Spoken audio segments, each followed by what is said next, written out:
we're online now. So I wanted to say that I've been looking and eating away at the cud, and I've written. We've got the Lissig pillar going out, being sent out by Rona in the next few days, which Richard Richard edited, and I've what I'm going to say about the bones at Fon Mon is very much what I've written about.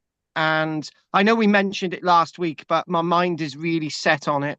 But before we do that, let's see if there's any news from anybody. So let's see, Richard, any news from you? No, nothing for me. Have you had a haircut, Richard? No, not yet. Having it shortly. Oh, it's I thought getting you long. had. Isn't it? Yeah, it's Getting a getting bit long. long, isn't it? It's getting long. What about you, Goff? Well, you asked me to ask my son about the Oh sort yeah, please, please. What do you know? Should we get an image up first? Let's go straight into this and get an image up as you're going to be talking about it. So let's see where we are. That'll be good answer to the question. Screen share.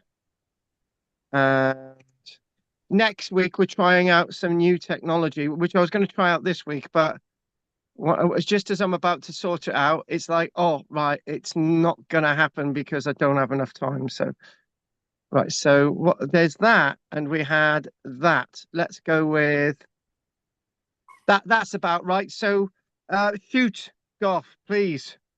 yeah, well, he didn't really have a definitive answer, but what he suggested was that they may have been started off as swords and then bent over and put into that position, a lot of them, for storage to be used at a later date, either to be made into swords or just to be melted down again into different things. So just really ease of storage was his answer. But that's that's not definitive. That's just No, you know.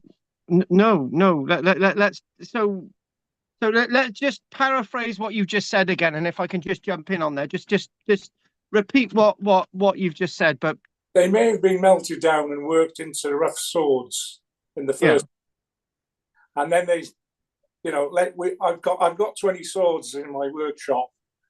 Oh, I don't want 20 swords. Okay, I'll bend them over, put them away in a cupboard, ease the storage, and we'll use them for something else if we have to.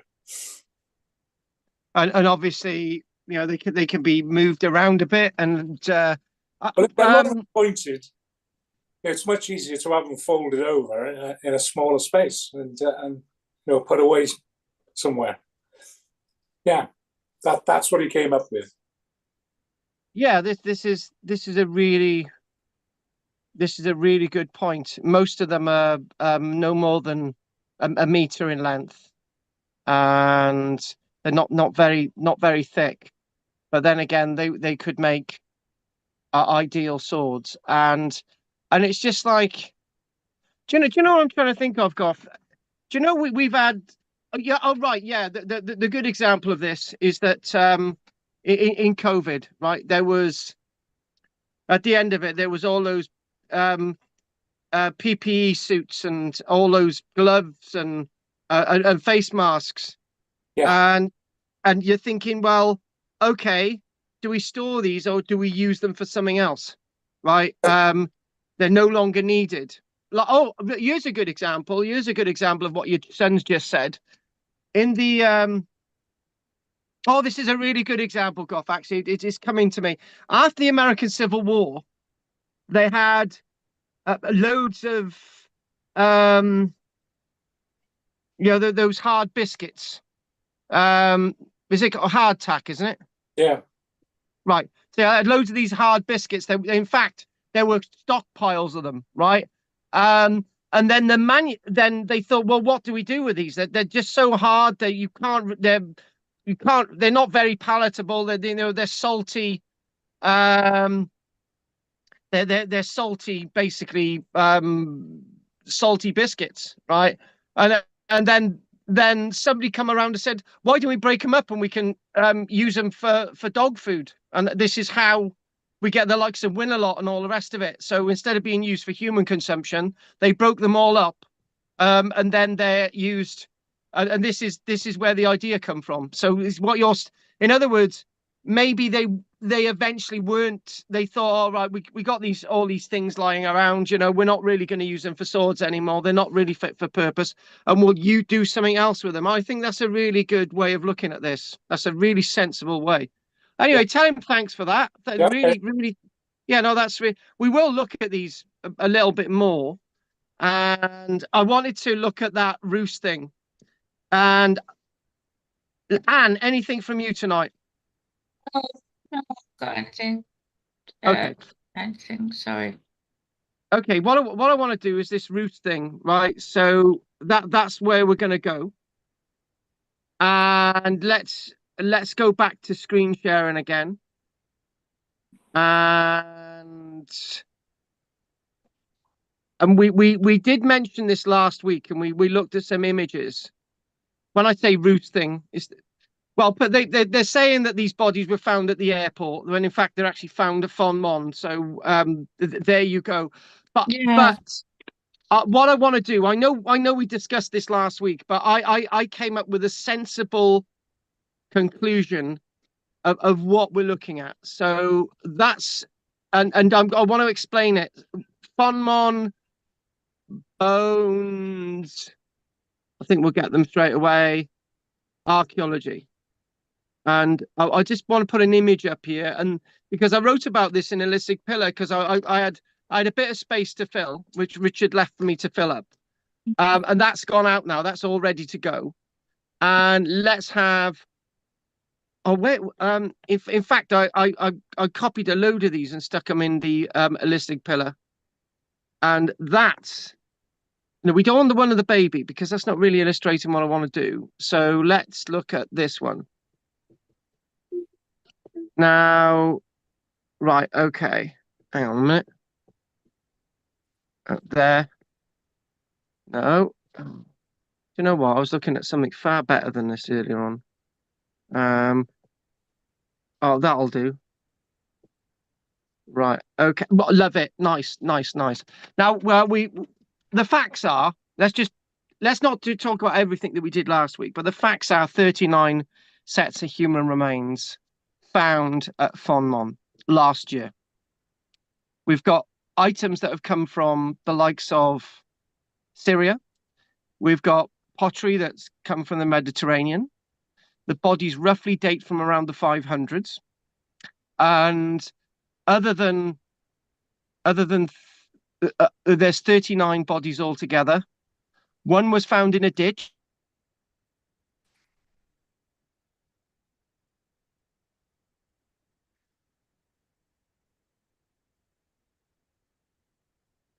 Of 30s, 40s, those types of dates.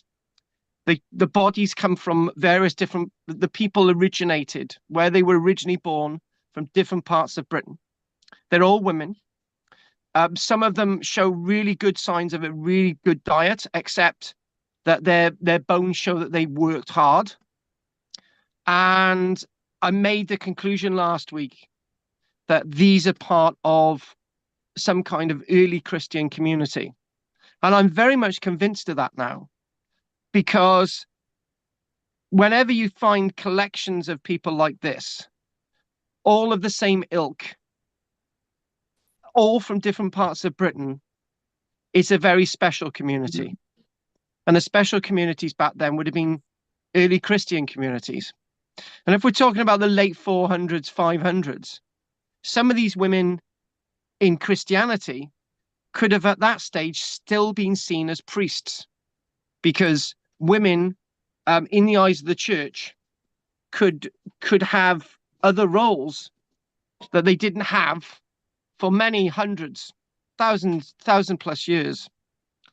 So we're not talking about just a convent, and we're not just talking about a bunch of nuns. I think we're talking about an early pseudo monastery for women, not a convent. I'm specifically saying monastery. This is what this says to me. And And the archaeological evidence itself, I think, is absolutely fascinating. So when Andy Seaman from Cardiff works out what these things are about, I'd like to think that I'm giving you accurate information and that what I've said might be borne out to be fact. I don't think they're going to find a graveyard with male burials. I think it's going to be an extension of this graveyard where there's a lot of women. And let's not say any more about that, but this is an absolutely fascinating discovery. And I'm so pleased that, to be honest with you, I had heard, sometimes you hear enough about things and you think, oh, it just goes over your head. And when Goff said, what about this? What about this? And I thought, oh God, do I have to? And I had the wrong attitude because I just thought it was like another set of human remains that have been found, but it's not. It's a significant set of human remains, and I'm glad we discussed it last week, and I'm glad I've mentioned it this week.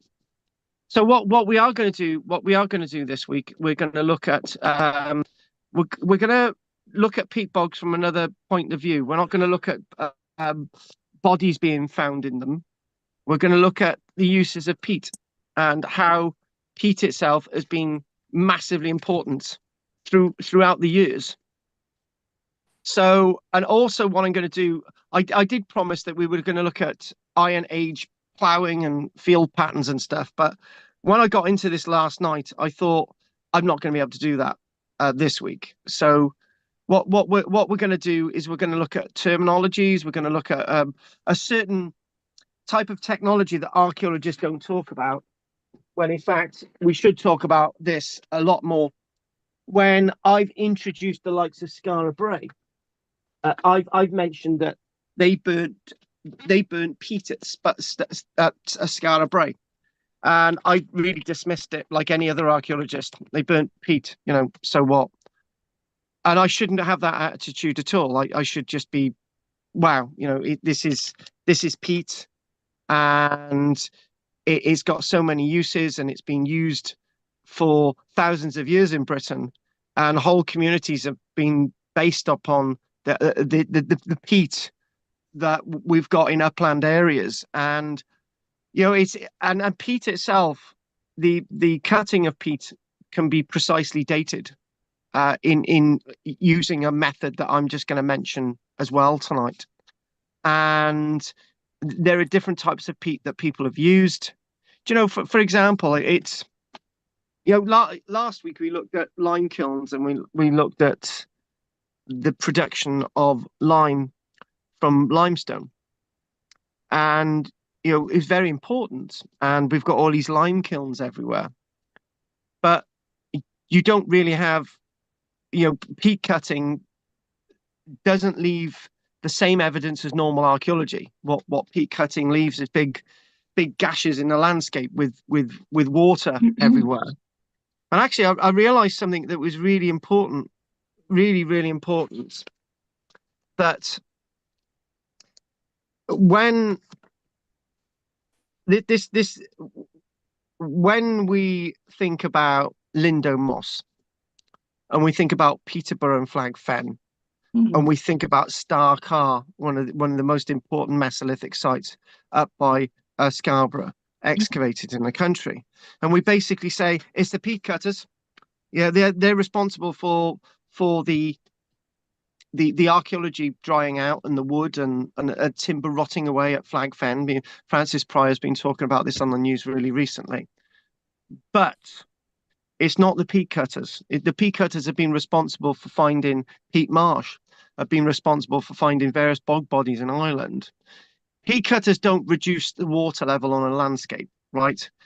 In fact, peat cutters assist water levels on the landscape, because what you're left with is big pools of water. And the point is, peat cutting is not responsible for the destruction of the archaeology that we find at Glastonbury and Mere Lake villages. It's just basically landscapes are being drained. They're draining landscapes. Then it's not due to peat cutting. I'd like to know how they decided they could burn it.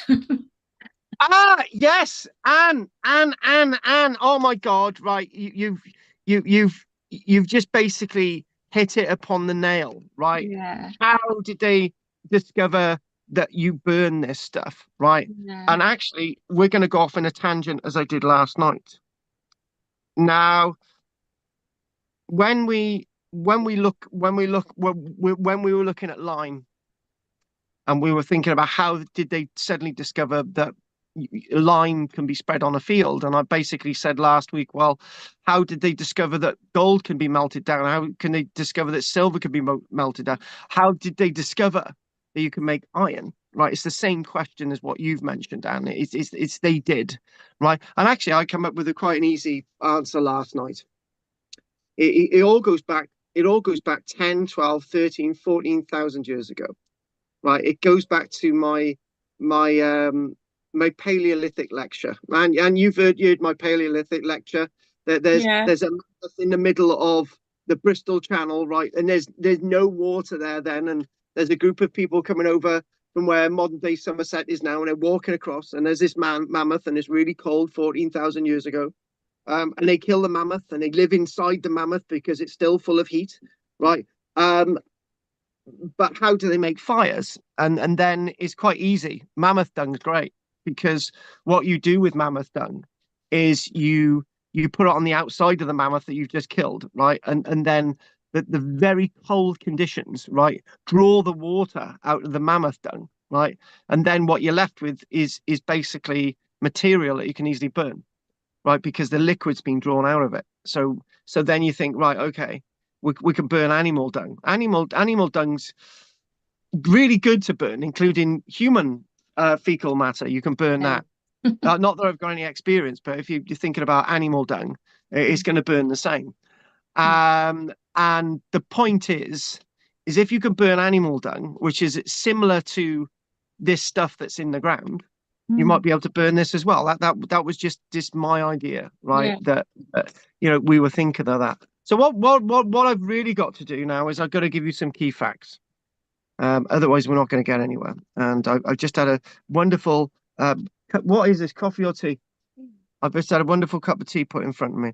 Thank you, Michelle. So anyway, let's just think about this. Let's just be very wise and very learned, right? And I've gone into this thinking about where does this all this peat cutting stuff come into, and here we go. So peat cutting in Britain refers to the practice of extracting peat, a decayed plant matter found in peatlands for fuel or horticultural purposes. If we just ended there, that would be a shame because it's a lot more complex than just that statement. It really, really is. We're not just thinking about peat cutting to put in compost bags. We're not just thinking about peat cutting for burning.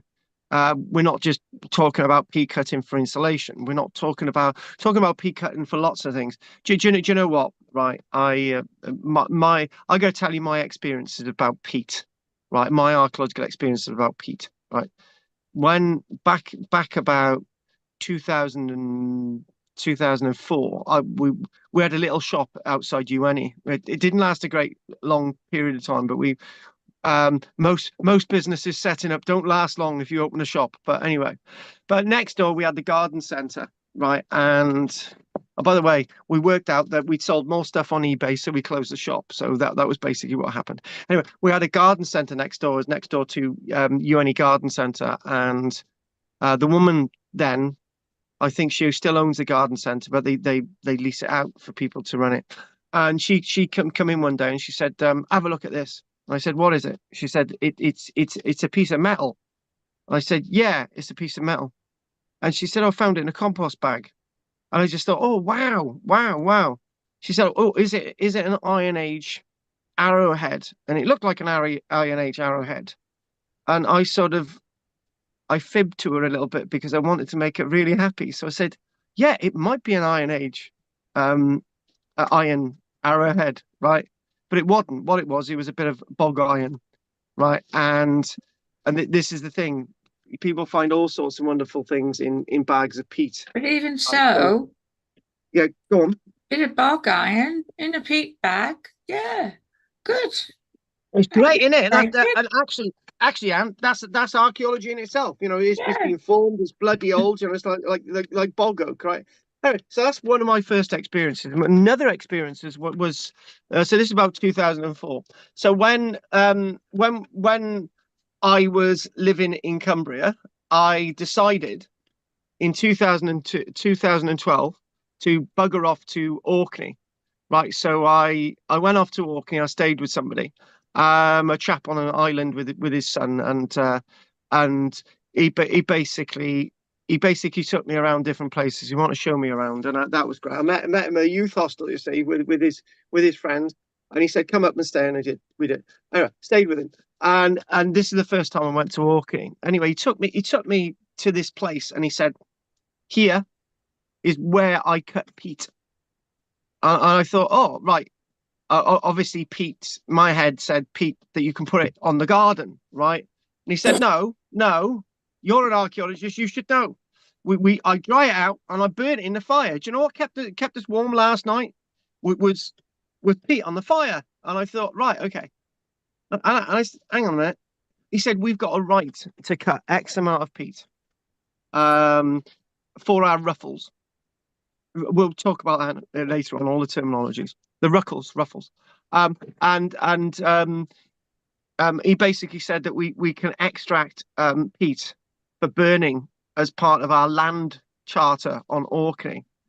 So that was my next archaeological experience of peat. Right. So my third archaeological experience about peat is when I'm going out to the likes of Penrhys. I'm going up there with a chap called Martin, right, who's a local guy who loves his Rhondda Valley. And he said, what's that over there? Because he used to take me out to show me archaeological stuff. And he said, what's that there? And I said, that's peat cutting, that is. Because you could tell that it's all cutting blocks and stuff, and that's like peat cutting. And he said, how old is this? I said, well, could be any age, really. Now that is a really interesting point, which we've got to come on to, but not yet. Anyway, so back to this. While historically a common practice for domestic fuel, particularly in areas like Norfolk, well, areas like Somerset, areas like Peterborough, areas like Orkney, all over the place are planned areas. Peat cutting is now a subject of debate due to its environmental impacts, including the release of stored carbon and the degradation of peatland habitats. So the UK government has implemented a ban on the use of peat in gardening products, with some exceptions, and is working to restore degraded peatlands. Well, if they knew a little bit about archaeology, they might think differently, and I'll tell you a little bit about this in a short while. So historical and traditional uses, peat cutting was a traditional method of fuel extraction in Britain, even like Exmoor as well. Peat was used for heating and cooking, and it was also cut for commercial purposes. And a mass like Lindo Moss, for example, in the heart of the country where peat marsh was actually found. They mechanized it. And interesting enough, there is I'm going to be corrected in a moment, but there's if anyone's ever been to Aberystwyth, there's these peat cutting shovels that are made in Aberystwyth. Is that correct? Yes, I'm correct. I'm told I'm correct. Peat cutting shovels. Aberystwyth made these peat cutting shovels on the west coast of Wales, and basically we've got one actually, and interesting enough, you cut it all by hand. So the practice of cutting peat is known as turbary, Turbary. So you're going to go out doing your turbary. It's got different names across the country, but historically linked to common rights such as those granted by the Crofters Act of 1886. So in other words, you can go out and you can go out and cut the peat, which is absolutely great. And obviously people object to it these days because it's carbon-rich ecosystems and so on. And you could say the same about charcoal burning as well in the Forest of Dean. However, when we think about this is something that goes back thousands and thousands of years. So what I did when I was researching this, I thought what I need is is an article, a piece to actually really get our teeth into, you know, really help us understand what's going on. And in many ways, in many shapes and forms, you've got to see peat cutting from different contexts and from different countries around the world, even Ireland, and even places like the lowlands in the Netherlands and Denmark and Scandinavia and all these other places. And I think one question that was asked last night is, everybody always cut peat on the planet? Has everybody always used peat for fuel? You know, everywhere where peat can be found. And the answer is probably not. It's the same answer as saying, well, did every society use iron before the modern era? And I'm saying no, because in North America there's iron naturally. There's iron in Central America. There's iron in South America. But they only started to use iron properly for tools and weapons and nails and stuff in the Americas after the conquistadors got there. Cortez and Pizarro, when in the likes of 1521 all the way to 1530, they introduced iron technology. There was iron about. In fact, there was meteoric iron just lying around.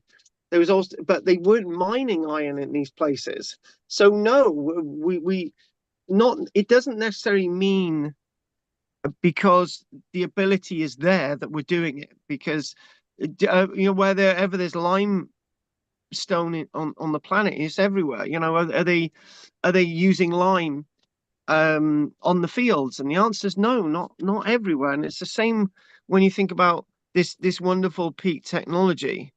And I just wanted to mention this to you. And we haven't got as many images tonight, actually, which is which is a bit of a shame, right? But that's apparently an Iron Age peat cutting community.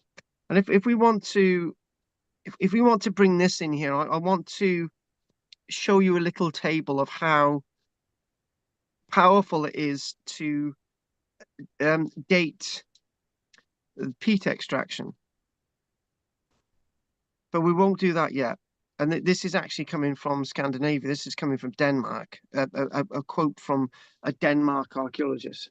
With the discovery of peat deposits containing archaeological remains sealed below colluvium, which is like a layer across some of the archaeology there, in the places like Denmark's Jutland, came a rare opportunity to investigate an Iron Age votive bog with abundant traces of peat cutting and subsequent ritual deposition. So what they're saying, they're cutting peat throughout the ages, you know, way back into the Bronze Age, you know, 3,000 years ago.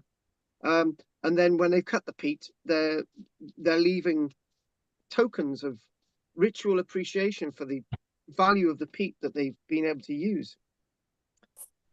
Peat bogs are vital sources of archaeological evidence, not just from the angle of peat cutting and peat bogs and so on. Pollen analysis show that before, during, and after we find peat being cut and things being used, at times people would graze over the peat bogs, and then they would extract the peat. So what they're saying in places like Denmark is around, this is a nice round date, around 180 years BC, before Christ, extensive peat extraction commenced in the bogs, targeting the well humified wood peat that could be found in the deeper layers. It is estimated that 500 miles square of peat was removed. So 500 miles square of peat, leaving the bogs with numerous small water-filled pits, peat cuts. So this is one thing about peat cutting, right? It's traceable in the archaeology. It's just that, you know, occasionally you go across the field and there's a hole, and you're thinking, well, what's this? It's where they cut peat. When did they cut the peat? That's the question. I'll give you a little method soon, not yet. So these water-filled peat cuts, then had a secondary role as elements where people may have put things into them, but then peat is going to form in them again. And that's going to be then cut again. And so what, just, this isn't what I was going to show you, right? But say, for example, let's just use the blackness there. These people in this little village, this peat cutting village. Again, it's an industry like limestone, like, like iron manufacture, pottery manufacture and so on. So say, for example, you've got, here we go. Hang on, get that in there. Say, for example, you've got a hole, and that hole is where you've cut peat, right? So over the years, what happens is that there's new deposits of peat in there, right? So what they might do is they might cut into the peat again, right? So they might cut into the other layers of peat, and there's going to be different grades of peat, right? The stuff underneath the green line isn't going to be the good peat that we see on the right hand side, but naturally where the stuff is in the green, that itself is going to be filled in with various different bits and pieces from various different periods in time, giving you valuable dating evidence. And I've been deliberately vague on that because I'm going to come up with that again in a short while. So anyway, going back to these little images, let's just try and do this sort of peat stuff a little bit more justice. We're loving those people. All of those people tell a message, and to them, to us, and everybody else, peat was their be-all and end-all. A turfing family. There you go. Into the old turbary. Turbary, turbary. So let's get my little notes up here.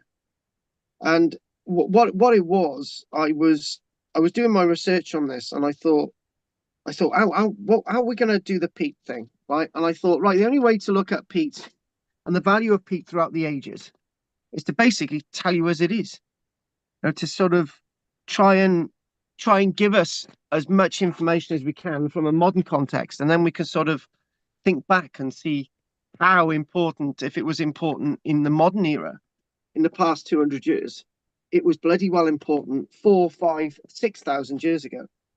So the peat industry can be seen as a massively central characteristic as agriculture. Is it an agricultural activity? Well, it is a bit, but it's you could see it as like a surface mining for mud, but it's not. It's peat. So this information comes from the Avalon Marshes, the Somerset Avalon Marshes study group. Avalon Marshes. It preserves some outstanding archaeology. It was a vital fuel for local people, providing rich grazing through dry summers.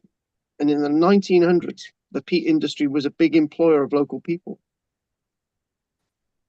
So in other words, what you might do in the summer months, you help the farmer with the harvest and stuff, and then in the winter months, you're peat extracting. It's perfect.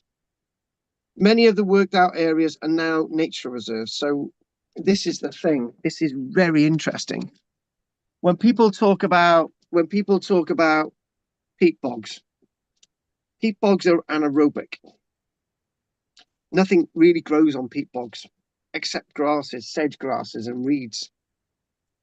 But you remove the peat bogs and you replace them with the water areas, water meadows, which a lot more animals and things, flora and fauna, can survive. So the argument is peat extraction is a good thing. Others say it's not a good thing, because when you extract the peat, you're releasing the trapped carbon, and when you're burning the peat, there you've got a problem.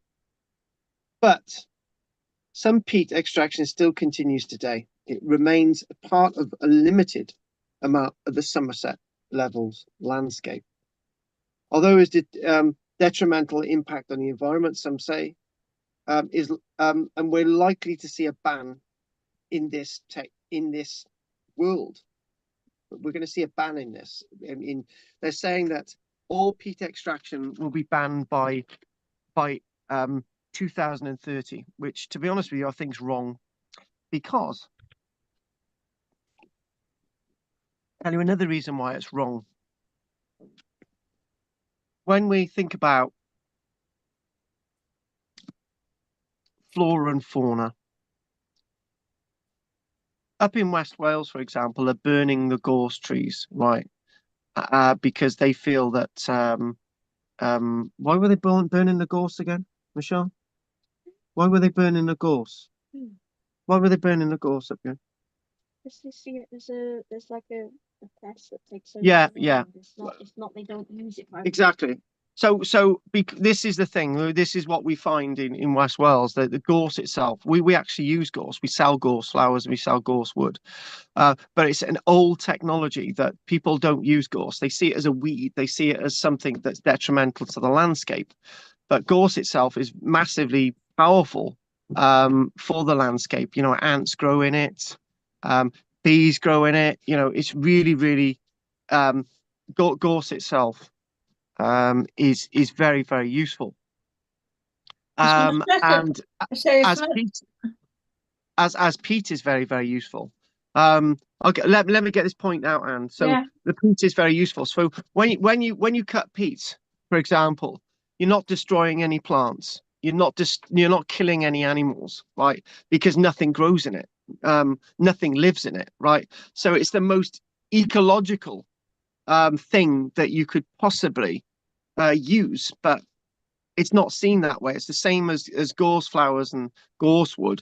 It's not seen important. But back in 1840, right, when the 1850s and 1860s, when they needed animal fodder, when they needed you know, the green tips of the gorse, when they gorse was a very powerful industry, right, and so was peat. And unfortunately, we don't see these things. And the thing is, what we've got to do, we've got to see the value of these technologies before they're lost forever. So when we we've got a turfing family there, and that's known as a stack of turfs, but it's not known as a stack of turfs because there are actually terminologies that we use for these. Wait a minute, guys. I've got to cut the turkey out. Come on, baby poultry. Come on, out. Come on, you blooming turkey thing. Hang on. So we've got different terminologies for everything that's going on, and we're going to learn these terminologies tonight. But let's carry on with this image, right? They are turfs, not turfs. Turfs. Turves. And there are words like piles, tates, mumps, and ruckles. That's a ruckle there, ruckling, yeah? All these terminologies, these turfing family, but those are tivs. So when we think about this, is it really fascinating, this technology? So peat is the partially decayed remains of organic matter, such as reeds, sedges, mosses, and even trees. You were going to say something a few moments ago, Anne. What was it? Oh, I was just going to say better than bracken, you know. Oh yeah. Gorse, Oh yeah. And then you know. what takes over then is bracken and bramble. Yeah, yeah. What is the point? I can't understand that. I'd leave the Do, gorse. do you know gorse itself has got so many uses. The oil from gorse wood, you know, and when they burn it, what they're doing is they're burning all the bees, they're burning all the little lizards, they're burning all these things. And what you've then got is you've got a landscape which is going to be, all the rich stuff is going to be washed away off the landscape, and everything's going to die. Yeah. So peat itself. Anyway, back to this. So it forms in wet environments where acidity and low levels of oxygen halts decay.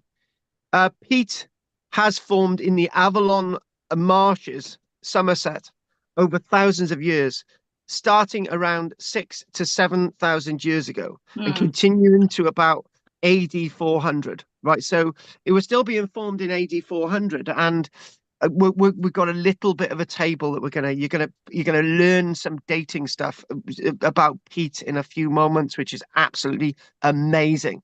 So the lowest layers of peat started as reed swamp. then wet woodland, and finally huge raised bogs. You got raised bogs in Ireland, for example. We hear about raised bogs. Now, peat is forming inevitably in upland areas which have been denuded of their rich landscape of root systems. And we just mentioned it with gorse then. When you remove all these rich, and there's nothing else going on with the soil, peat then does build up, and nothing will grow on peat, right? So you know, it's a false economy. And peat has formed over different periods. So when you again, a little bit of the stuff I want you to learn tonight is, so basically, as soon as humans are starting to strip the landscape, in certain areas peat is forming. Peat is naturally forming anyway. It doesn't need human beings. But when you start to strip the landscape of trees, peat forms in that void, right? And there's lots of this terminology, these raised bogs. And it's like when you get to AD 400, at that point, the upland areas that were cleared and are going to be cleared have already been cleared, right? Because of constant exploitation of the landscape. So by AD 400, the Romans have done their bit as well. And then you start to talk about a population reducing. So peat diggers had names and different uses for each of the layers of peat, reflecting the plant life from which they were formed. Right, what I'm going to do, we're going to do a little bit of table stuff now. So we're going to get me back on the screen. And we're going to have this here. And we're going to have a little whiteboard on the screen. Right, and there we go. So we got the whiteboard on the screen, preparing your whiteboard experience. Okay, right, come on. Good. Oh, this is where it got complicated, wasn't it, the other week? Right, okay. So share. Right, no, we don't want anyone else to be there. So what we've got is we've got this. Are you seeing this, guys? No, You're not? no, You're no not seeing- marks. There's no white box. Yeah, there's white, but there's no marks. Oh, right. Yeah, that's what we're going to do. So what we're going to do, we're going to go there, and hopefully it'll let me do a full screen. Hang on. Share. Will it let me do that? Hang on. It's a new one. I don't think it's Oh. loaded. Don't know. Have you got that there? So basically, what It's white. can you see me drawing a line?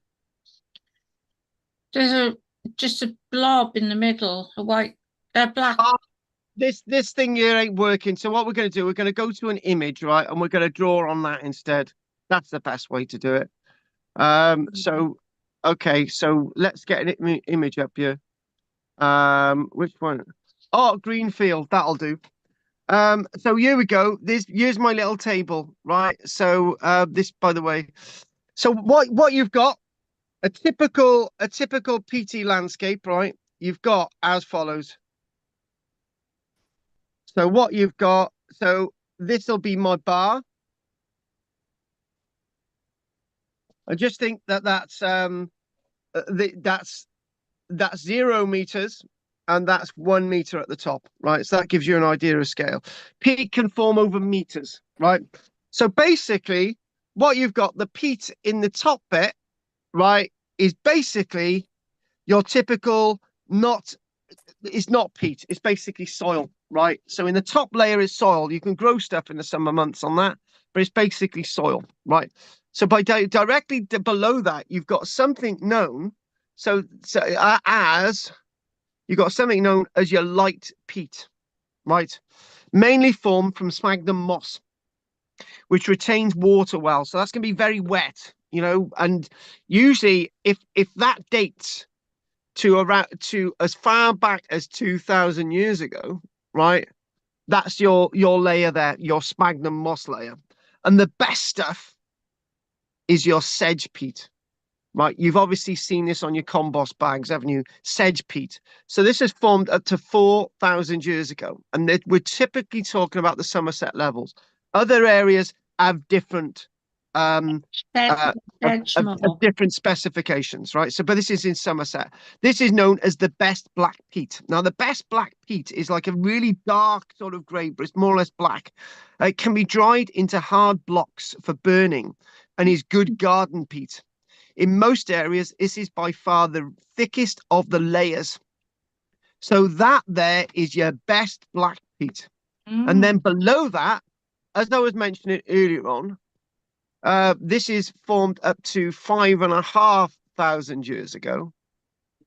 What you've got is you've got your fen wood peat, contains the remains of willow, birch, and alder, which grew in wet woodland. So what we're talking about is that even now we've got some indicators of the landscape, right? So 5,500 years ago, this contains part of the original primeval landscape that was being overtaken by the changes within the landscape. And some of those changes within the landscape were human beings cutting down the woodland, or it's getting a little bit colder, and the willow and birch and alder are dying off. So that's that layer, the fen wood layer there, the fen wood layer.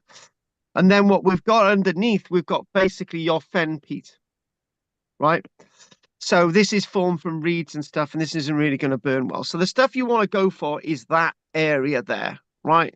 Now, if we cut all that away, right? What our ancestors are going to do, right? This is where we get some really good dating stuff. What our ancestors are going to do, they're going to get rid of that top layer. They're going to get rid of that layer, and then they're going to be down to this best black peat, right? So they're going to cut that out and they're going to leave the layers down below it, right? So all of that is gone, right? So say they extracted that 2,000 years ago, right? They've extracted that 2,000 years ago, and then they've abandoned the landscape. So what happens is the peat forms again. Now this is the novel of my explanation today. So remember, 2,000 years ago, people extracted all the peat. So what's now happening is that we've got a new peat layer being laid down, which is your light peat. Yeah. Yeah. So that's going to take years and years to establish to get to your best black peat, right? So if archaeologists are seeing a little bit of a depression on the landscape, they see a little bit of a depression on the landscape, they're thinking, oh, well, what's going on there? If the archaeologists then excavate this, right, they go all the way down, they will find out that this is not your best black peat. And then they will be directly down to your fen wood peat. And that will indicate quite clearly that 2,000 years ago, the peat had been removed. And then we can prove that people were using peat 2,000 years ago. Isn't that a wonderful way of dating the landscape and understanding when people are actually using things? So I've shared that with you today, and hopefully you'll be able to work a little bit of that out, because what it is, when peat is removed, it takes a long time to actually get back to that best black peat. And as we know, it's not got back to that best black peat, where archaeologists are working at getting down to the fenwood peat layer, and they know that peat forms over a long period of time. And basically, this gives you an idea how to work with peat and try and understand how peat can help us date the archaeology. Yeah. So it's great. It's absolutely great. Now we got to do the terminologies. There's some really great terminologies here. And the one great thing is when you Oh yeah. It's I've still got an acting therapist that I speak to, right? Well, I was speaking to her this morning, and I said, oh, I was so disappointed last night that I felt I hadn't prepared enough. I said, but then I said, but they really loved the lecture last night, and she said, well, you don't really need to prepare as much because you've usually got all this stuff in your head and you don't need to be disappointed. That's why people are paying you to listen to what you've got to say, because you've got all this knowledge and you already know it. So you don't really need to get upset about whether you've given enough information, because I've got these, I'm giving you these examples from first-hand knowledge, which is great because I've been to the Somerset level, so I know what the landscape's like. So these people looking back at you from the screen, they're looking back at you, the whole family, and these are giving you a window into the past. And the waterlogged peat of the Avalon marshes gives us a window into this past, and has preserved a unique, rich archaeology. And when you think about this, it's thanks to peat cutting. Well, how else do these bloody people find the archaeology in the first place? It's the peat cutters. How do they find the bog bodies in Ireland? It's the peat cutters. How did they find Peat Marsh? It's the peat cutters. How did they have an indication that Star Car is there in the 1940s? It's the peat cutters. How do they know that Flag Fen's there? It's the peat cutters. How do they know about the Somerset levels? Because there was something indicated from the peat cutting. So it's thanks to these people that we're actually understanding the archaeology. So let's please not get rid of all of it. Let's not please ban it, you know? So, do you know what? Right, there's a lot to be said for listening to people and understanding. You know, these people are responsible. And the other thing as well is, right, let's argue for the peat cutters, right? When they're digging out the peat, right, you know, when all the peat's gone, it might be that if water doesn't fill that landscape, then new rotting material can fill it. That's not sphagnum moss, can actually create beautiful soil for people to plant crops on. Do you know what I mean? I'm there. I'm sold on peat cutting. I really am. It's such a good thing. So burning peat, obviously you can't burn wet peat, right? So this is why we cut the Dry it turf. off. This is why we dry it off. This is why we dry it off over months and months and months. And that's my stack, Anne, right? You know, that's my stack there, and yours is the other Yeah. one, right? Yeah. So so naturally what happens, I know it's out in the rain, but because it's peat, it's gonna dry, it's gonna constantly dry, and it's gonna be perfect to burn.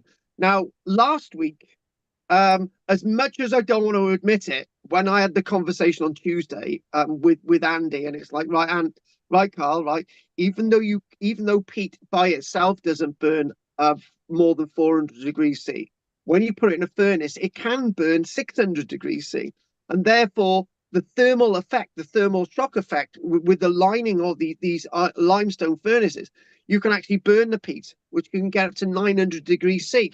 So the effect of the effect of you know, heat on heat, and then heat makes heat grow burn hotter, right? So obviously you've got to dry it out in these big hard blocks known as turfs, which can then be burnt as a fuel.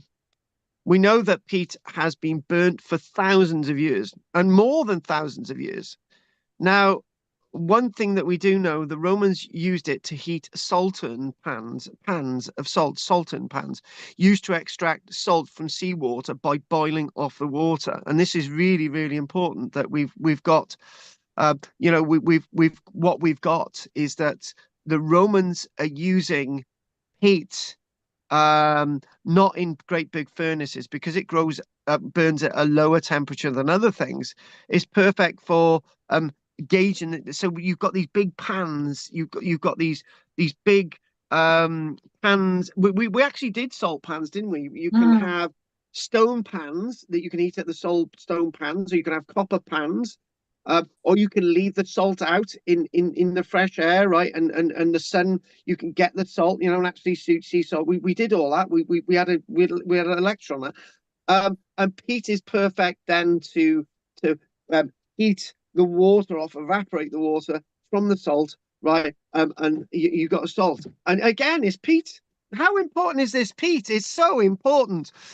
So again, the whole communities were very much into this, and the communities who lived on the high lands of the hills and islands often had turbary rights to dig peat on what was the common land of the marshes. So in other words, what we're talking about is Parliament in the 1880s is basically saying, look, crofters, you've got rights that other people don't have, because you are now the turfers, the turfing family, the commoners that are able to go out, and you've got rights to this, and they're quite proud of it in Orkney. They really, really are. And again, I wouldn't be able to tell you this if I hadn't been told it. If I hadn't been there.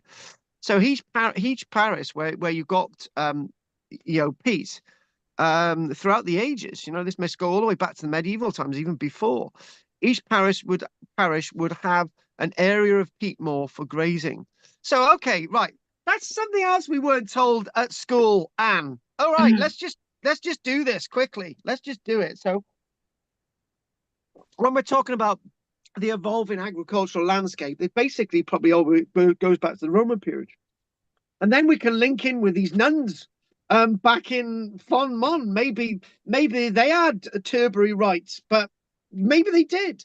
But anyway, the point is that when I look at the medieval landscape, so hence this links in. Okay, let's just link in with let's link in with an Iron Age farmed landscape. So and then we go into the medieval period. So what we've got within these landscapes, you have land that you plow, and you have one that you set aside for grazing.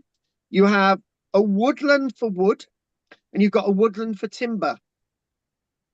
Woodland for wood is for you to collect wood for your fire. A woodland for timber is for you to cut timber, where you'd have to then you'd have to pay for it. You can build with that timber, but within this system, everybody's got a right to, if they've got a right itself, by an act of parliament, right? I don't know if this goes all the way back to Magna Carta, but the commoner has rights above anybody to the turfs, to cut turf, to the turfs, for the peat, right? So everybody's got the right for wood, not timber, wood for fire, and they've got a right to. So in other words, the man and woman in the medieval period weren't turfs in the real sense. No, not turfs, serfs. Serfs in the real sense, not turfs. They weren't serfs in the real sense, because they had rights. That is really important. They did have rights. So you're looking at a divided landscape where you don't hear about this in normal history lessons. They don't tell you about the peat. Peat is so important. So in other words, if there's not enough wood in the woodland, you go out and you've got right, Lord, I've got a right to peat, right? You can't stop that right, because it's a right. I don't care what you think I am. I've got a right. So this is a really powerful thing. This is really powerful stuff. Going all the way back to the Iron Age, maybe. And also, listen to this, right? Peat itself, right? So you're cutting your moor peat, which is no good to anyone, but it really is. It's good to you. Local families would cut and dry peat during the summer months, ready for cold winter days. So obviously, and actually, to be honest with you, that's slightly wrong there. So you're going to cut her in the winter months, then you're going to dry it out in the summer months, and then you're going to burn it. So that's where we come into this. Some of this peat, it's an extra source of income, right? So in other words, what we've got, what we've very much got, is some of this stuff can be sold. You can make a little bit of money on the side. Now, this image is taken by a Peter Alexander. This is known as ruckling, right? You can tell by the costumes there, they're 1920s, right? So this is ruckling, where you've got a stack. So, and there's the different terminologies here. This is really fascinating, this. So you've got terms like mumps, which is MUMPS, and the turves, not with an F, TURVES. No, there's no F in that. It's a V. Hyles, HYLES. Ruckles, RUCKLES. This is all the turfing. Some of the turfing words, and tates. You got tates as well, and turberies. Don't forget, we're going to go turbering. That's what we're going to go. That's what we're going to do. turbering. We're going to do a bit of turbering. So, Anne, if anyone ever comes up to you in a dodgy street and they say, Anne, do you fancy doing a bit of turbering? Right? It means they're probably quite sad and they just want to cut peat in the field with you. Anyway, don't tell your beloved Anne, because I don't think you'd get it. The process of cutting peat had a language of its own. It was a manual process which saw whole families out on the moors. Father digging or mum digging the mumps. They're going to dig the mumps, and then splitting them into tivs. Tivs. There you go. We're gonna cut the mumps, which is actually the cutting the ground open. We're gonna cut the ground open there, and we're gonna have the tivs. And then the children, the wives, or whoever's left over, would be building the hiles, and that's a hile, right? Or the tates, which would then be the ruckles. So is that in Scotland? Is that Scottish in terms? no, Or this is Somerset. This is Somerset. All right. But then again, you could think that these were anywhere. The hiles and the tates, you know. I'm sure and, they have different terminology in Scotland. And these are the ruckles. So anyone could do this. Everyone's involved. They really are. But it was hard. But when this is damp and moist, and even if you are cutting in the summer, it's still going to be full of liquid. But the thing is, if you do cut in the summer, you don't have much time for it to dry, because if you're going to start cutting it in May and you spend a whole month cutting it, and then you've only got June, July, and August before it starts raining. So if you cut it in the winter, you can have it already pre-stacked for April to start drying out for the winter months. So it was hard physical work. A wet mump. So obviously, this is sort of twice the size of what you would then stack up with the hiles, which would eventually be the ruckles. So basically, a mump, a mump, right? So a mump is bigger than a tufts, right? A mump could weigh up to 12 kilograms, which is 28 bags of sugar. And ruckles were taller than a man. So there we go. You would stack them taller than a man or a woman, and contained around 1,000 tubs. So if you think you may actually, if you've got 1,000 tubs, so the family's got 1,000 tubs. So if you burnt these only in the winter months, so you've got 4 or 5 months of winter, right? And then you would probably burn about 3 or 4 of these a day, right? You're probably not going to have enough, but you might have enough for the whole winter months. God, this is absolutely wearing me out. So what we're going to do, we will tell you a little bit more, and then we will have a break, and we will be finished in about 9. But we'll talk about currency and stuff, and we'll think about a little bit of the landscape, and we visit Denmark as well, Scandinavia. But we'll complete this bit now anyway. And what it is, I think people are shunning peat cutting because it's down to the canals and railways. Because in the 1800s, there was a massive construction of the Glastonbury Canal and the Somerset Central Railway, as there would have been across Britain. These improved transport and helped peat companies to develop and trade in burning peat.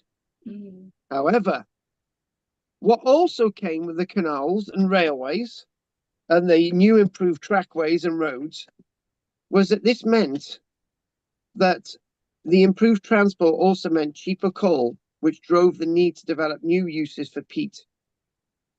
So it's likely at the end of the 1800s that people actually started to think, like places like Kew Gardens, that peat was actually good for your garden.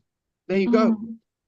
And by about the 1900s, you've got the likes of the Eclipse Peat Company. And one of the companies at the forefront of developing new uses and industrialization was the Eclipse Peat Company, owned by the Alexander family. And Peat was a member of the Alexander family who took this photograph in the 1900s. And then basically, there's actually another use for peat, which is there's two uses for peat that none of us, that you might not even think about. Did you know that if you dried peat enough, it could be used for animal bedding? Because at the end of the day, what peat is plant material, right? So if you dry peat out enough, it can be used for animal bedding. Yeah. And also, yeah, just think about it. Animal bedding. Oh my God, flipping it. That's the third use. So the people in the past would have known about this. So when used for bedding, it's actually quite a sensible thing to use, because if you're going to be using out bracken, we've used bracken with our own animals. It's not very good. It don't last very long, and it doesn't absorb anything, bracken. But peat will absorb the liquid from the animals, the manure from the animals, and then Anne, it's high in phosphates, and it would be perfect for spreading on fields. So you're mucking out your animals. Not only have you got the peat itself, you've got all the stuff that the animals have added to it. That's going to be perfect for spreading on the fields. Yeah. And also hummel, Hummel. By the end of the 1800s, they hummel. You know, you see bits of when you go out, you see bits of bark spread everywhere, right? Well, that comes from the idea that, again, when it's dried out, you can use it at putting greens and race courses, and you can use it on tracks in the summer months, which is in other words known as hummel. So Humus, humus, hummel, humus, my dad used to say. humus, exactly. Humus, yeah. Humus.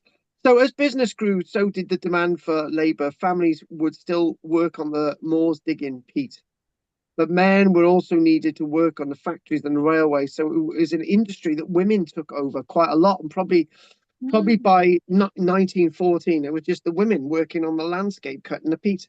Especially in the war. Because women were used to it anyway, so they may as well just take it over. And the problem is it can become big time, and big companies like Fisons, Fisons. You would have seen that on bags of peat. They were massive in this. By the 1990s, they were producing 65,000 tons of peat a year. But the problem is, by the early 1990s, they were then extracting not 65,000 tons of peat a year across Britain. They were extracting 250,000 tons of peat. Well, that's what could have caused our environmental, our water, too much water in the exactly. landscape. So that's also something else, and you're looking at the other way around. So in other words, where you've got peat bogs, it's trapping water. Yeah. When the water's not trapped, it's then causing lakes and flooding problems. So you've got that as well. But after 1994, Fisons pulled out of peat harvesting altogether. So the result was the end of large-scale peat digging in Somerset, in particular, even though it's still extracted there today and has been for thousands of years. And what we're talking about is restoring the landscape for wildlife and seeing that as being very much important. And the government basically says by 2030, peat itself will basically be banned and made completely illegal for burning and for using as compost on your gardens. Yeah. So we've all peated ourselves out now. I'm gonna grab myself a coffee. And something that I'm a little bar. Oh right, yeah. And we haven't done the obvious thing about peat. Right, we haven't done the obvious thing about peat. Yes, I wrote it down. Right, yes. Now, all right. Yeah, we've got to do this now.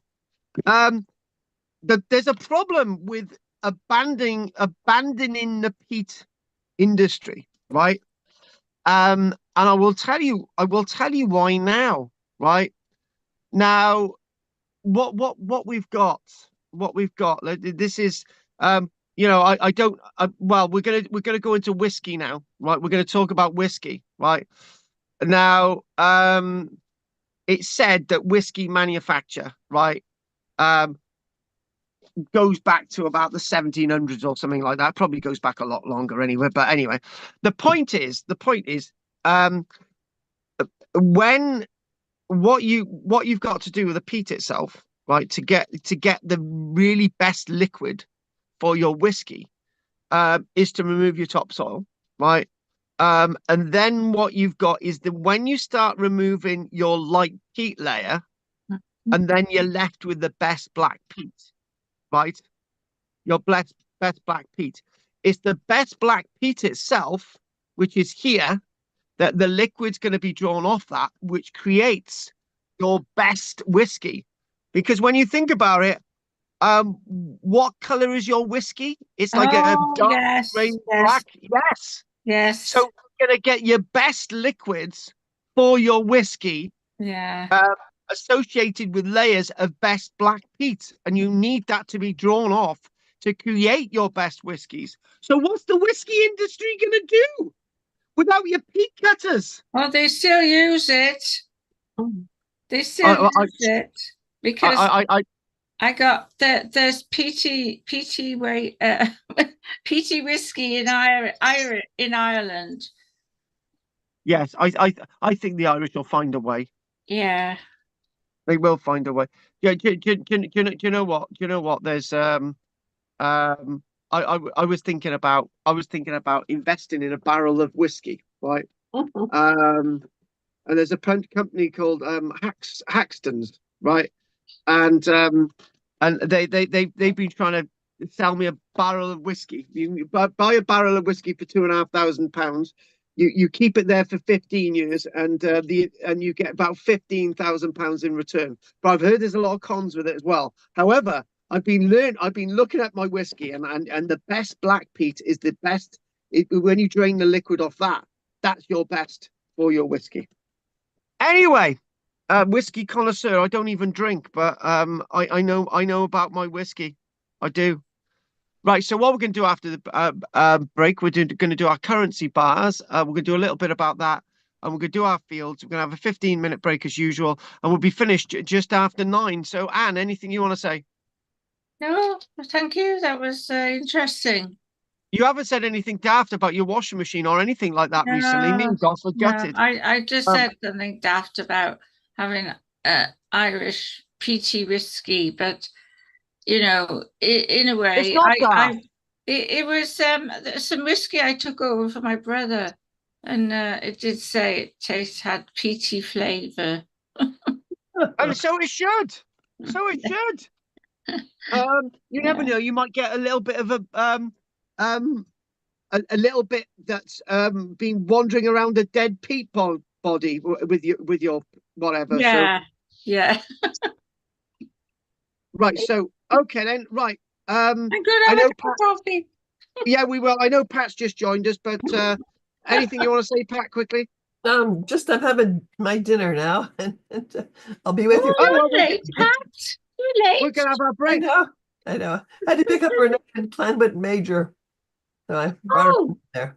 Oh, As a friend there. Oh, by the way, guys, I wanted to mention that if anyone's interested, right, because you are my people of special needs, right, on the 31st of May, which is a Saturday at 7:30, at 7 o'clock, outside the town hall in Lantworth Major, I'm going to be doing a ghost walk, so you're welcome to join us. Wow. Because you have been with me for a while, right? If you do come along, it's not going to be the £10, it's going to be £5 a head, right? So get all your friends along if you want to come along to that walk. That's the 31st of May. You guys get a discount for being so loyal. So there you go. Maybe Goff will take his mate along, Jim. Anything you want to say, Richard? No, nothing for me. Okay, what about you, Goff, before we have a break? It's only an anecdote, really. I remember when I was a nipper, we'd go over to Germany to see my grandmother and aunt and uncle, and they lived in the northeast, very flat. And my grandmother had an Aga stove, which was burnt peat. Oh. And she had this huge shed out the back full of the peat drying. Wow. And in Germany, it's called Torf, Torf. Torf. So in other words, it's not too far off, is it? No, exactly. We probably get So- it from the German. That's why we call it turf. The Torf, yeah. Yeah. Torf. And it's just when you were talking about it, I can smell The peat. everybody had a burning peat in the village. You know, it was Must have been lovely. you go there now and it's gone. It's just like here. Yeah. No peat. So again, another industry gone, Goff, yeah? Yeah. Well, yes. I suppose it is, yeah. Yeah. Anyway, thanks for that, Goff. That's Well, we're fine. going to have our 15-minute break, guys. So it's 8:21. We'll be back at 8:35. I'll see you then. All right. 35. Oh, Joe.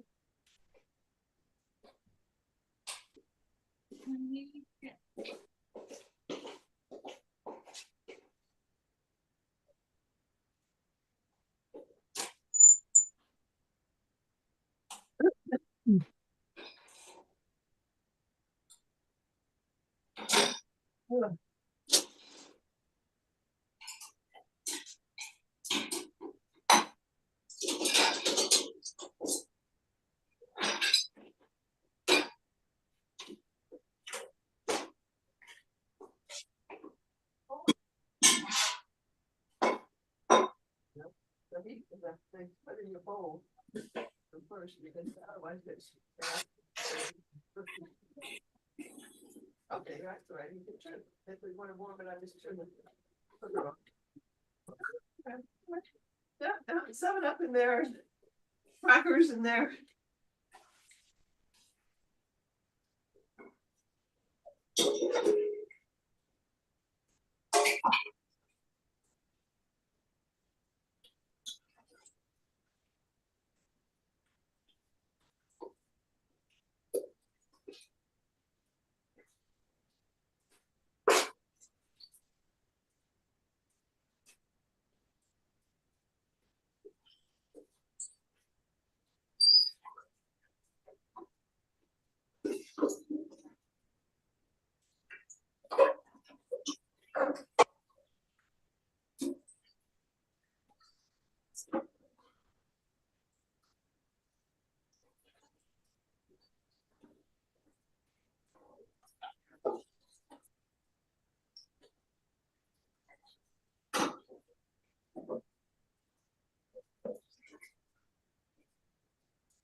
done all week, Pat? I just yesterday Yeah.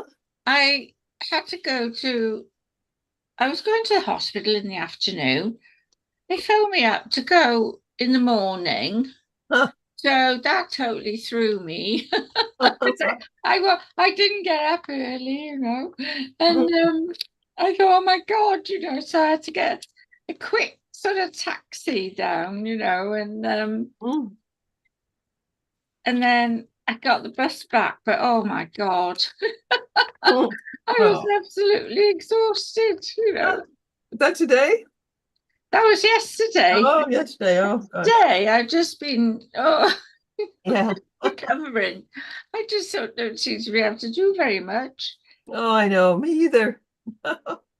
And they keep changing my date, my times, Mm. of my appointments. Oh dear. But you didn't go and see Kathy, did you? No. Oh. Why? What happened? You said you had a friend in Rancho Major. Oh, no, my daughter. Yeah. My daughter has Oh. a friend there named March, and they met years ago. My daughter's visiting from America, so Oh, I never right. know where she's going to go or who she's going to see. So anyhow, she then Oh. notified me at 6:45 she needed a ride home from Oh. Major. So I'm just going to have dinner, but I'm having dinner now, so it's all right. I made some cowl.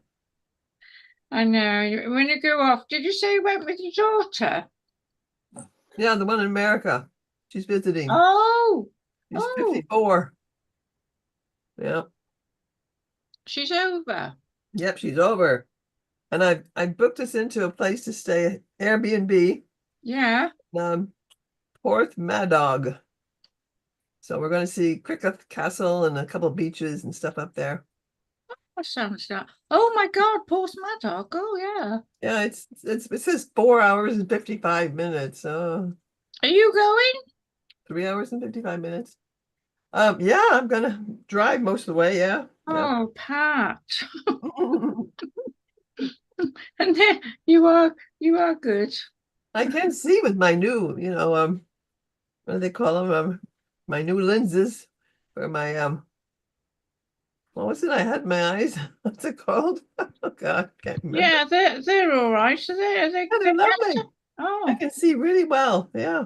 Hmm. I keep thinking I got contact lenses then, after 60 years. I'm used to the contact lenses, and Do I you keep thinking I know? can't take them out to go to bed, and go blind. But I Oh, can't. that's Nothing to take out. amazing. Yeah. Well, I've been moaning and complaining because they haven't sent for me for my eyes. And I went down the eye clinic down in Bridgend, and they said you don't need to go because your eyes are stable. Oh, I didn't need them. So all my worrying, yeah. I actually they haven't changed, they haven't Huh. got any worse. Well, that's good. That's good, yeah. Yeah. Hello, Richard. How are you? This is our Richard now. It's been about turf today, Pat. Yeah, I heard at the very end. Turf Yeah. in Somerset. Well, what's that have to do with whiskey? Yeah, we were looking at the layers of turf. Yeah. And apparently the layer between the bottom layer, the fens, I think, and the light turf, there's about 5 layers. Yeah. The water from there makes really good whiskey. Mm. So that's the best black peat in the middle. So you've got the peat topsoil and you've got the light peat, and that forms up to 2,000 years. And then you've got the one in the middle, which is a third layer, which is the best black peat, which forms up to 4,000 years ago. And then underneath that, you've got the fenwood peat, and then you've got the fen peat. So those are the layers which are really sort of not as good to burn, but the ones above the best black peat are not as good to burn because they're too waterlogged as well. So right, so what Yeah, go on, Anne, quick. And also, the top layer is made of sphagnum moss. The top but one. So Oh, is it so top but one? Oh, yeah, but basically, well, actually, this is debatable because if it's a newly formed peat bog, or no, when I say oh, sedge. no, start again. Yeah. If it's an active peat bog, then it is just sphagnum moss. So it's the light peat, and there's no peat topsoil on that. But when there's peat topsoil on it, it's because the peat bog has sort of been overtaken by plants and stuff and grasses, and then that's where you get the peat topsoil. So the sphagnum moss is no longer active. When the sphagnum moss is active, then you have the light peat layer on the top, and you only have the 4 layers rather than the 5. Goodness me. Yeah. So there you go. You missed all of detail there, Pat. You know, it's not my fault. And sedge more. Good old Sedgemore. We having a bit of the old good old Sedgemore. Huh? Why do archaeologists look like that? Oh, mind you, I used to look like that. So there we go. Right, okay. What were you on about, Kathy Ann? Oh, oh God. It's just Pat went to That might Well, make it. hang on a minute. You don't have to bump into people. Do you know what I mean? So, right. So, what I want us to do is that we already what we did. We looked at these last week. We looked at Iron Age sword currency, and the biggest problem was that the other images.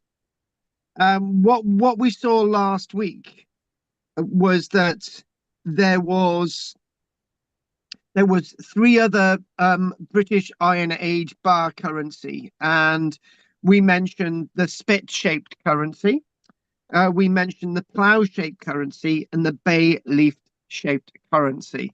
Is it currency? Now, this was one thing that we discussed last week. The term currency is the term used for something that everybody's got access to.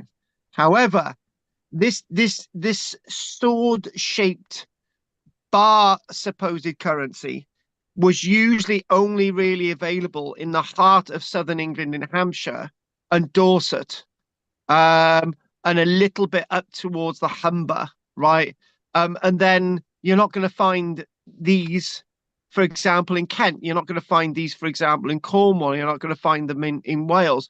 So technically it's not a currency at all, because when a currency is when everybody's got access to money, right? So, and you understand what money is. That's the definition of what currency is. So we mentioned these, and I mentioned that usually these are under a meter in length. These swords, or the sword currency, they're not technically swords. They're meant to be bartered or traded, right? So they're trading objects rather than currency. Now, what we found is there's lots of examples of these out there. You know, there are so many examples of these out there. Swords, for example, and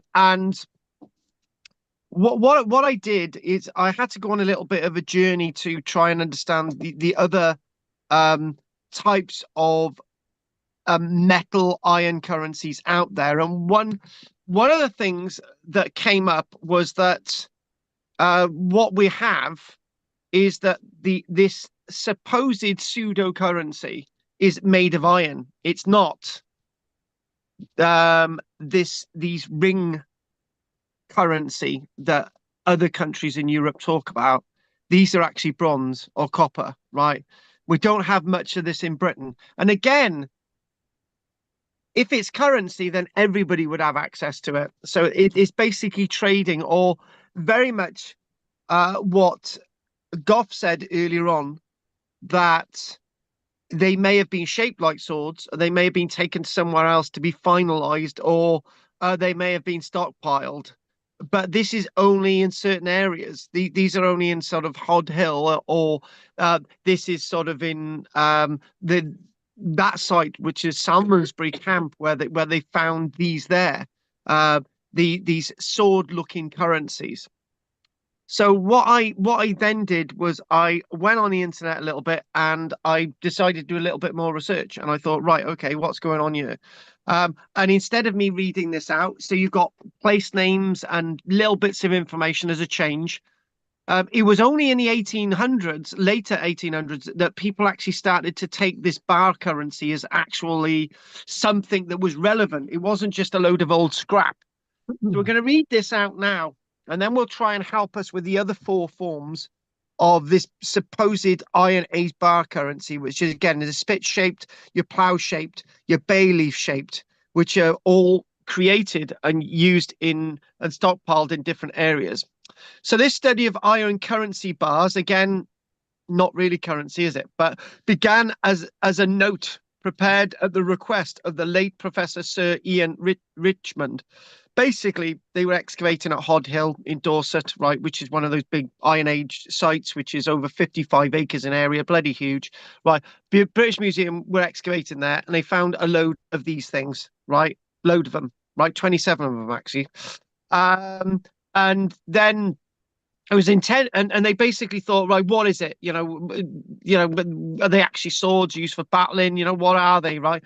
And then they actually started to find stockpiles of these swords in loads of other places, right? And they thought, right, and they started to find other unusual things that didn't really look right, which are basically your spit-shaped and your plough-shaped ones, right?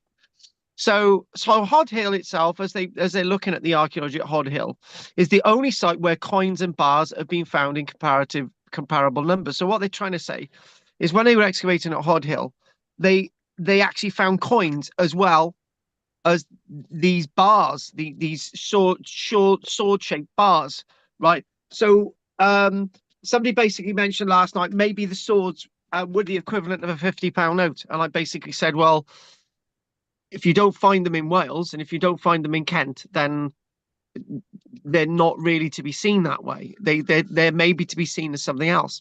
However, as one thing led to another, they basically started to examine the phenomenon of these iron currency bars. And they started to find them at other sites. So the term iron currency bar has long been in use to describe certain elongated iron objects found in late Iron Age sites. We know that these were produced about as far back as 200 years before the birth of Christ.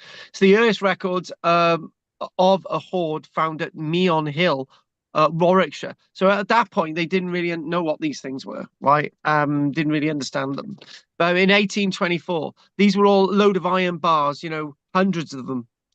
So the bars became well known after the discovery of an important hoard at Salmonsbury. So those are the Salmonsbury ones. There they are, Gloucestershire. There we go. And that's the Cheltenham Museum that you can see them on display.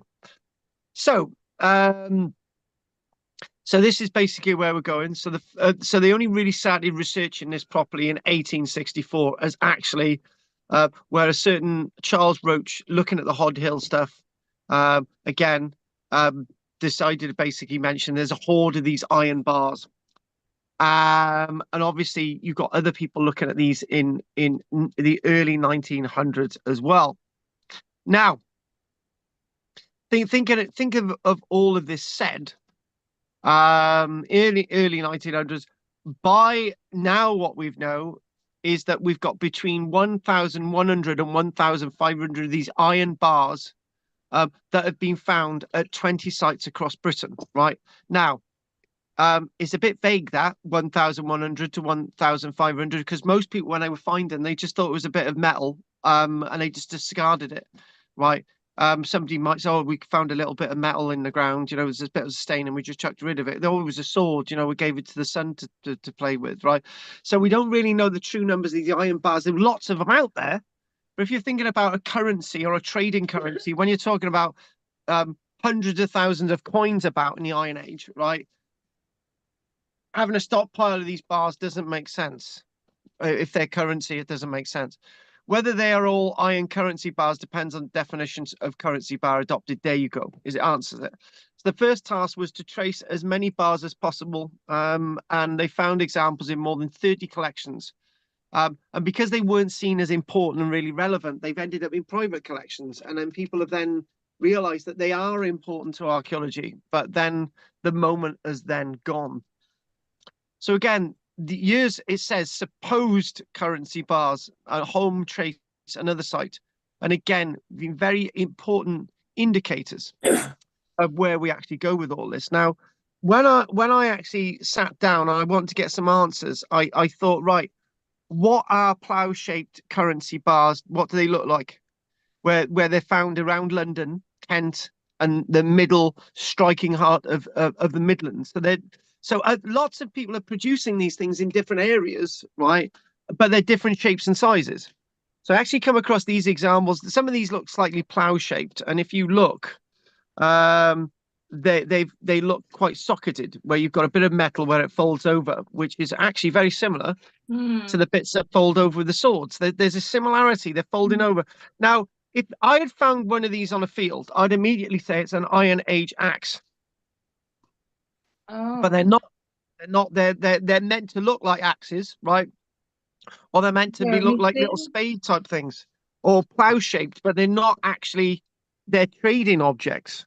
They're not. You can't really cut down a tree with these things, and you can't really kill somebody with a sword like this, which is blunt, right, and not very thick at all, and not very long. So when we look at this and when we think about this, the information is quite strange. That we're really struggling with what these actually are, right? We really are.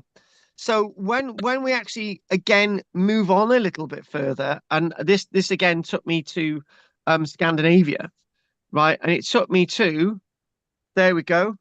It took me to Norway and Sweden, right? So there we go. There's it's a bit odd that, okay, forget those up there, forget these down here. There's a big chunk across the area of the country and nobody else is using these things, which has got quite strange, right? So these bars, what are they? What do they mean? You know, they're not obviously votive things because they're valuable iron. Tell you what, right? To make iron in Scandinavia is going to be as difficult to make iron in this country. First of all, you've got to find the bloody iron in the first place. You've got to have somebody who knows what they're looking. And as most of the landscape's covered in trees, it's going to be really difficult to find hematite, if you know what hematite looks like in the first place, this reddy browny stuff, right? So these are going to be highly valuable. And that is the clue to what this is, right? These are so highly valuable, the iron, that they are seen as trading objects. They are seen as things that you can take somewhere and melt them down, right? You could basically, you might be able to have a blacksmithy like Goth's son, and you might be able to hammer these things. You might be able to nail these things and hammer them, right? And you might be able to make knives with them, right? But in this form, they're trading objects. They can't be practically used for anything, right? And when you look at these again, these Norwegian axe, they're Norwegian axe currency bars. And again, in Norway, right, rather than our sort of sword-shaped ones and our split-shaped ones and our plough-shaped ones and our bay leaf-shaped ones, they've actually got in Norway, they've got axe Iron Age currency bar type things. Naturally, you could hammer these and you could nail these into lots of things. And this is the whole point. You're really important that you see these things for what they are. They can't be practically used because the iron's not, it needs to be formed into something else. You can get an idea of scale there as well. And they're quite thin to be axes. You know, it's very difficult to use that as an axe, you know. And then this answered my question, right? Looking at this image. So the ones above, right? These ones are the spit-shaped currency bars. Basically, they look like spits rather than swords. Those are those ones. And then I thought we're thinking I couldn't find the plough-shaped ones in a British context. That's why I had to go all the way over to Scandinavia. And then I looked at the term, what the bay leaf shaped ones look like. So those are the ones at the bottom. So these look like fishing weights, but there's no hole in them. So those are found in Cambridgeshire, right?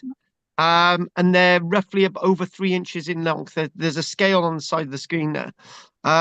So these are actually found in Cambridgeshire, but they're not found anywhere else. They're not actually found in vast quantities anywhere else. You might find the odd one in Kent and stuff where it's managed to get there, but these are overall in Cambridgeshire.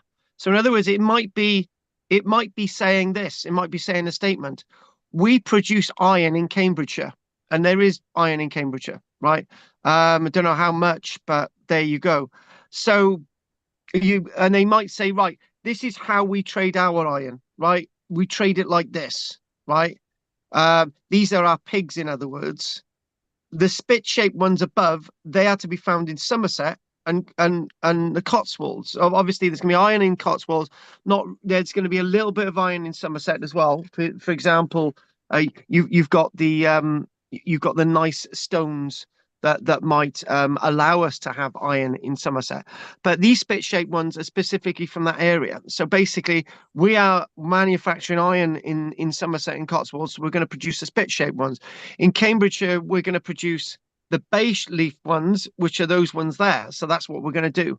And then the plough-shaped ones like this, we're going to produce in the Thames Valley and Kent Midlands. So this is what we're going to do, right? And obviously the sword-shaped ones manufactured and produced with the iron available in Hampshire and Dorset. And obviously, thinking about, again, the plough-shaped ones again, you've got the railed and you've got the iron available in places in Kent and Sussex. So this is what we're going to do. So this explains that very question that we had last week with all these objects. So the final thing I'm going to say, which I'll introduce next week, because I'm a little bit tired now, and I've actually been well, I was actually pretty ill last week, and Michelle's been ill this week, so it's not been good, but we're getting through it. But what we've got here, right? Donations available in the post, to buy us drugs. So this Iron Age, this wonderful thing here, will take us to understand a little bit about the ridge and furrow landscape of the wonderful Iron Age. I got a little bit of information on this before we finish today, and we'll go naturally into a lot of detail next week. Let me get my terminologies up here. So I gotta correct something that the author of this has said for me to correct, right? When we talk about ridge and furrow in the Iron Age, or we talk about ridge and furrow in the Bronze Age, or we talk about the Anglo-Saxon period, right? It's ridge and furrow with a small r and a small f, right? Because the term ridge and furrow is the term popularly used when we're describing medieval. Hang on a minute. Yes, and you said it for me. Yeah. But I don't know why I've got two screens now. I've got hang on a minute. Oh, there we go. There. Oh, we're gonna have double on the screen now. So what we got is, if you want to look at a medieval ridge and furrow, right? This is what a medieval ridge and furrow landscape looks like. So we've got that there, and we type that in there. That, my friends, is a medieval ridge and furrow landscape, right? Yes. Look at that. So in other words, but never mind. We don't see anything. It's just No. black. what, you can't see anything? I No. can't see anything. No. No. No, something's Nothing. happened. We've It's gone. It's all The black. screen. My The screen's phone all is gone. black. Hang on. What's gone wrong here? Hang on. What? Can you see me now? No. No, No. we can see your your little box with Karl-James Langford on. Yeah. but then you've got your phone. Hang on a minute. I've got to try and recover this a minute. There's something gone ape shit. Hang on. Yeah, it's just sort of gray and black. Hang on. What's gone wrong? Hang on. There. Right. Okay. We stopped the screen share. Right. Okay. So let's go back in. Let's show you a proper original photo from the medieval period. Right. Hopefully this will work now. Hang on. No, no, no, no. Press the wrong thing. No, end. No, end. No, stop. Right. Yeah, you could have just gone along with me then and just pretended that you were seeing stuff. And All right. yeah, Oh, you yeah, could have. we can see it. Richard Farrow. Richard Farrow. Richard Farrow. I think we've We're all gonna do seen Ridge photo now. Ridge and or rig and furrow. That's another terminology for rig and furrow. So not rig, but there's also rig and furrow. That's another term for in Britain. Ridge and furrow. Image. Look at that there. That there is a ridge and furrow system. That's a medieval ridge and furrow system. Basically, the ridge itself was a meter tall. This is why they've survived 700 years, right? That's not an Iron Age ridge and furrow, right? Because this differentiates it. The ridge and furrow is a specific style in the medieval period, but we also use there are in existence ridge and furrow systems of a type in the Iron Age. So we've got to differentiate, because the difference is this is quite clear, right? Medieval ridge and furrow systems, right? So we know this for next week. So basically, if we draw a medieval ridge and furrow system, right? This is a medieval ridge and furrow system, right? It's like this. Yeah. Right. It goes like that, right? It carpets like that, right? But it doesn't need banks and ditches. It doesn't need hedges around it, right? Because the ridge and furrow templates map the landscape of where you need to be farming. But in the difference between the ridge and furrow in the medieval period and the ridge and furrow in the Iron Age is that they had walls around their little enclosures in the Iron Age. And the best place to see an early agricultural landscape is a place called Blind Cwm, which is in the Rhondda Valley. As you go over the Regos, there's a little parking thing on the left, which basically says top of the mountain or whatever. And you go there. On the right-hand side of the road, which is a busy road, you go over there and you can actually see the Iron Age walls and stuff of an Iron Age ridge and furrow system, which is in our Rhondda Valley. And that's basically what we're going to be looking at next week. And just one last thing before we finish is you can think that is what an Iron Age ridge and furrow system does, because they're unable to plow as deep in the Iron Age. When in the medieval period, they've even got wheeled sort of plow. They've got a wheeled plow in the medieval period where they didn't have it in the Iron Age. And also they've got oxen, which are castrated bulls, which are plowing extensively in the medieval period, but they didn't really use this in the Iron Age. So this is why the ridge and furrows in the Iron Age are smaller than the ridge and furrows in the medieval period. On that note, we're gonna call that a day. So I want to know, it's 9:01, so we've done pretty well tonight. So I said we would be finished roughly about 9 o'clock, because we started at 3 minutes past 9 today. That's the way to go.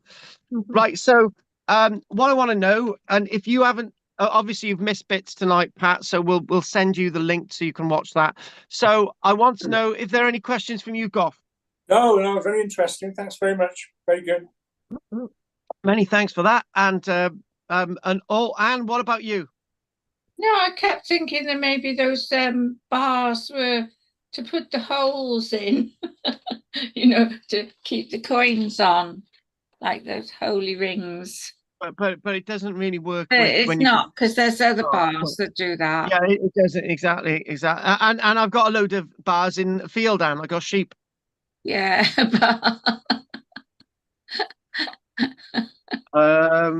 See, I'm Yeah. trying to laugh at your jokes. No, Yeah. I I was speaking to somebody. I was speaking to somebody on the phone today, and I said, never deliver letters to a field with sheep, because the letters are barred. Oh, That's bad, right? If there's nothing else from you, Anne, I will ask Goff. That's Anything? all Oh, right. we've already asked Goff. We've done Anne. Have we done you, Anne? we've learned a lot today. Good. Well, Goff certainly has. Well, I've learned a lot from Goff as well. We've got his blacksmith son, and we've got thanks to last week we did a fun mon, and also he did a little bit about Germany as well, which I really appreciated. That, yeah. Right, Richard. Yeah, no, nothing. Very interesting. Okay, many thanks. And oh, by the way, thanks for everybody getting the money over this week as well. So, do you know what? Right, this is the first time amongst my Tuesday and Wednesday class I don't have to ask next month because everyone's paid, and I am really pleased I don't have to mention money for the next the next 6 weeks anyway. So, oh, by the way, you've got You've been sending me Nelisig demands pillar. halfway through the month. Yeah, I know. I said you've been sending me demands halfway through the month. Yeah, because you're gullible. And Yeah. basically we've got an Nelisig pillar in the post, and look forward to you reading that. And don't forget the Ghost Walk at the end of the month if you're interested on the 31st. And finally, Pat, is there anything you want to say? No, thank you very much. Okay, well, I think that's it. I'm going to go outside and feed my sheep with their dusk feed. I really appreciated everybody joining us tonight. As there's nothing else anyone's got to say, we're going to call it a night. So thank you very much, Goff, Richard, Okay. Bye. and Bye, Pat. Bye. Bye. Come on, everyone. Bye. Bye, my Bye. lovelies. Arr! Bye. Bye. What's a pirate's favorite letter? Bye, Arr! Michelle. Anne says good night. Go on, say good night. Good night. Good night. She feels as rough as anything. Anyway, many thanks for that, guys. So we've anyway, thanks. And there's a couple of people interested in going on the Ghost Walk online as well, so that's brilliant. And you can. Good, excellent. So we're gonna yeah, I've already got Nathan and his wife and his son's going on a ghost walk. I've got Emma and her dad and their dog wanting to go, so that's brilliant. And also there's Jacob and Rebecca and Cameron wanting to go, and they got their new baby son with them as well. So that'd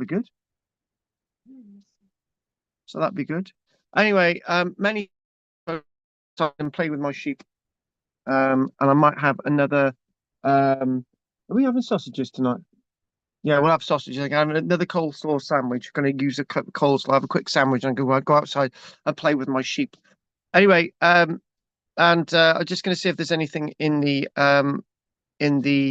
Don't forget, anyone get any donations online. Don't forget to like and subscribe.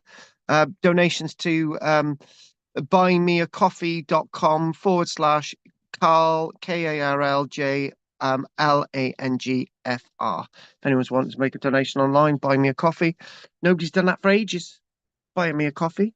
It's good. Helps pay the bills. Right, okay, I'm just gonna look in the chat box now.